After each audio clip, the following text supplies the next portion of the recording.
அது லிபரான் கமிஷன் ரிப்போர்ட்ல சொல்லுது. அவர் ஆய்வு அறிக்கையில சொல்றார், திட்டமிட்டு நடந்தது, ஏனோ தானோ என்று நடக்கவில்லை. அப்படி திட்டமிட்டு நடந்த ஒன்று எப்படி இன்டெலிஜென்ஸ் பியூரோவுக்கு தெரியாமல் போனது, இந்திய அரசின் உளவுத்துறைக்கு தெரியாமல் போனது? அப்படி தெரிந்திருந்த நிலையில் அதை ஏன் தடுக்கவில்லை? தடுப்பதற்கான முயற்சியை ஏன் எடுக்கவில்லை?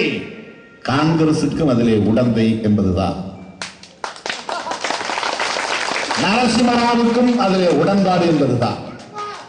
ஆக கதர் சட்டை போட்ட பிஜேபி காரர்கள் காங்கிரஸ்காரர்கள், காவி சட்டை போட்ட காங்கிரஸ்காரர்கள் தான் பிஜேபி காரர்கள். இதுல ஒரு பெரிய வேறுபாடு கிடையாது. இதெல்லாம் நாடகம். நாடாளுமன்றத்தில் அறிக்கை வெளியிட்டோம், உடனே அத்வானி எழுந்து கத்துகிறார், உடனே பிரணாப் முகர்ஜி ஆவேசமாக பதில் சொல்கிறார், ப. சிதம்பரம் அதற்கு விடை சொல்கிறார். நடவடிக்கை எடுக்க மாட்டாங்க. மொத்தம் 68 பேர் குற்றவாளிகள். அதில் அத்வானி ஒரு குற்றவாளி, வாஜ்பாய் ஒரு குற்றவாளி, உமா பாரதி ஒரு குற்றவாளி, கல்யாண் சிங் ஒரு குற்றவாளி. காங்கிரஸ் அரசு அவர்களை கைது செய்யுமா? உள்ளே தூக்கி போடுவார்களா? இங்கே சொன்னார்களே எத்தனை கமிஷன்கள், 3000 பேர் படுகொலை செய்யப்பட்ட நிலையில ஸ்ரீகிருஷ்ணா கமிஷன் நியமிக்கப்பட்டது, அறிக்கை தந்தது. யாரை நடவடிக்கை எடுத்து தண்டித்தார்கள்? கிடையாது. இஸ்லாமியர்களினுடைய நலன்களை பாதுகாப்பதற்காக, உரிமைகளை பாதுகாப்பதற்காக எத்தனை கமிஷன்கள்? ராஜேந்திர சச்சார் கமிட்டி அந்த அறிக்கை கொடுத்து எத்தனை வாதங்கள் ஆண்டுகளாகின்றன. அந்த அறிக்கை தந்த அந்த ஆலோசனைகள் அல்லது பரிந்துரைகள் நடைமுறைப்படுத்தப்பட்டிருக்கின்றனவா? கிடையாது. ரங்கநாத் மிஸ்ரா கமிஷன் அது அறிக்கை தந்து பல ஆண்டுகளாகின்றன. அந்த அறிக்கையின் அடிப்படையில் என்ன நடவடிக்கை எடுக்கப்பட்டிருக்கிறது? இல்லை. 10 11 அத்தோடு இது ஒன்று என்கிற வகையில லிபரான் கமிஷன் அறிக்கையும் போய் குப்பையிலே விட போகிறது. அவ்வளவுதான். 1029 பக்கங்கள், 8 கோடி ரூபாய் செலவு, 17 ஆண்டுகள் உழைப்பு. ஒரு கமிஷன் நியமிக்கப்பட்டால் 3 மாதங்களுக்குள் அறிக்கையை தர வேண்டும் என்பது ஆணை. இந்த கமிஷன் 1992 ஆண்டு டிசம்பர் மாதம் 16ஆம் தேதி நியமிக்கப்பட்டது. 10 நாள் இடைவெளியில் 6ஆம் தேதி இடிக்கப்பட்டது, 16ஆம் தேதி அறிவிக்கப்பட்டது. லிபரான் என்பவர் ஓய்வு பெற்ற ஒரு உச்ச நீதிமன்ற நீதிபதி, அவருடைய தலைமையில் நியமிக்கப்பட்ட இந்த கமிஷன் 3 மாதத்தில் அறிக்கை தர முடியாது.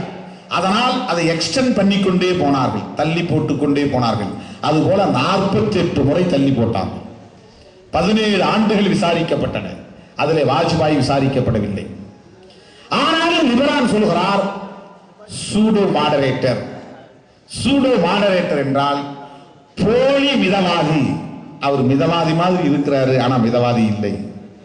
போலி அரசியல்வாதின்னு சொல்லுவாங்க இல்லையா, போலி சாமியார் சொல்லுவாங்க இல்லையா, போலி மருத்துவர்கள் சொல்லுவாங்க இல்லையா, அப்படி இவர் ஒரு போலி மிதவாதி. யார் சொன்னது என்றால் நீதிபதி லிபரான் சொல்கிறார், அவருடைய அறிக்கையில் சொல்கிறார். சூடோ மாடரேட்டர், மாடரேட்டர் மாதிரி நடிக்கிறார், ஆனா தீவிரவாதி அப்படின்னு லிபரான் சொல்கிறார், பயங்கரவாதி அப்படின்னு லிபரான் சொல்கிறார். வாஜ்பாய்க்கு எல்லாம் தெரிந்துதான் நடந்திருக்கிறது. வாஜ்பாயினுடைய திட்டத்தால் தான், அத்வானியுடைய திட்டத்தால் தான் இது நடந்திருக்கிறது. இப்போது வாஜ்பாயையோ அல்லது அத்வானியையோ இவர்கள் கைது செய்து நடவடிக்கை எடுப்பார்களா? நாடாளுமன்ற அவையிலே இந்த அறிக்கை வெளியிடுவதற்கு முன்னதாக இது கசிகிறது. கசிகிறதை பற்றி சுஷ்மா ஸ்வராஜ் என்ன சொல்கிறார், அத்வானி என்ன சொல்கிறார் என்றால், நாங்கள் நாடாளுமன்றத்தில் கம்யூனிஸ்டுகளோடு சேர்ந்து விலைவாசி உயர்வை எதிர்த்து கைகோர்த்து போராடுகிறோம். அதனால் திசை திருப்புவதற்காக ப. சிதம்பரம் இதை லேசாக கசிய விட்டிருக்கிறார், திசை திருப்புவதற்காக. ஆக அதை பற்றித்தான் எல்லோரும் பேச தொடங்கிவிட்டார்கள். ஆக இன்றைக்கு விலைவாசி உயர்வு பற்றிய பிரச்சனைகளோ அல்லது உண்மையாக லிபரான் கமிஷன் அறிக்கையிலே குற்றம் சாட்டப்பட்டவர்களை பற்றிய பிரச்சனையோ பேசப்படாமல் போய்விட்டது. இவருக்கு அவர் பாதுகாப்பு, அவருக்கு இவர் பாதுகாப்பு, பிஜேபிக்கு காங்கிரஸ் பாதுகாப்பு, காங்கிரசுக்கு பிஜேபி பாதுகாப்பு. இதை முடிந்த வரையில் தேர்தல் ஆதாயம் தேடுவதற்கு என்ன வழி என்றுதான் யோசிப்பார்.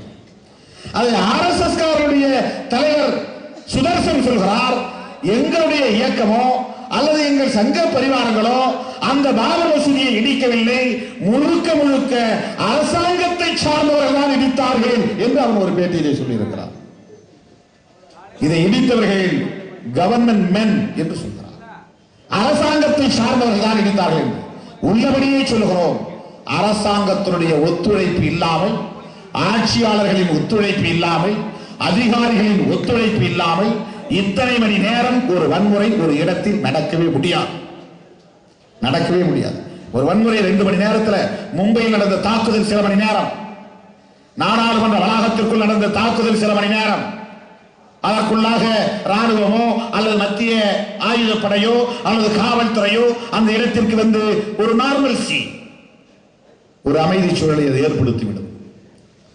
ஆனால் 11 மணியிலிருந்து தொடங்கி மாலை 6 மணி வரையில் அங்கே திட்டமிட்ட வன்முறை நடந்தது. பாபர் மசூதி தரைமட்டமாக்கப்பட்டது என்று சொன்னால் அரசாங்கத்தின் ஒத்துழைப்பு இல்லாமல் அது எப்படி நடக்க முடியும்? ஆக இந்த இடத்திலே விடுதலை சிறுத்தைகள் என்ன வற்புறுத்துகிறது என்றால், வலியுறுத்துகிறது என்றால், சுட்டிக்காட்டுகிறது என்றால், இஸ்லாமிய சமூகம் ஒரு நம்பிக்கையை வைத்திருக்கிறது. பாரதிய ஜனதாவை வீழ்த்துவதற்கு கண்ணை மூடிக்கொண்டு காங்கிரஸை ஆதரிப்பது என்கிற ஒரு நம்பிக்கை அல்லது ஒரு மரபு. பாரதிய ஜனதாவை வீழ்த்துவதற்காக காங்கிரஸை ஆதரிப்பது, காங்கிரஸோடு இருப்பவன் யார் என்பதெல்லாம் அவர்களுக்கு பிரச்சனையே கிடையாது.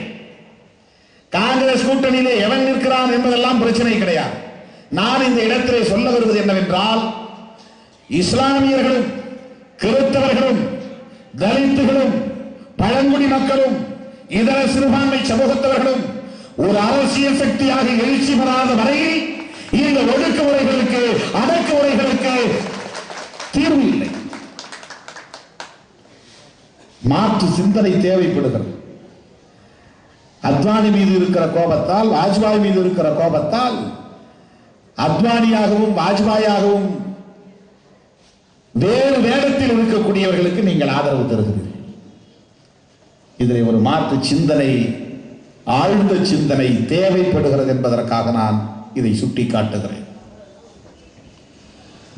ஆக இந்த லிபரான் கமிஷன் என்பது பாபர் மசூதி இடிக்கப்பட்டதை ஆய்வு செய்து 1000க்கு மேற்பட்ட பக்கங்களை கொண்ட ஒரு அறிக்கையை வெளியிட்டிருக்கிற நிலையில், 68 பேர் மீது குற்றம் சாட்டியிருக்கிற நிலையில், அவர்கள் மீது நடவடிக்கை எடுக்க வேண்டும் என்று வற்புறுத்த வேண்டிய பொறுப்பும் கடமையும் இன்றைக்கு இஸ்லாமிய சமூகத்திற்கு இருக்கிறது.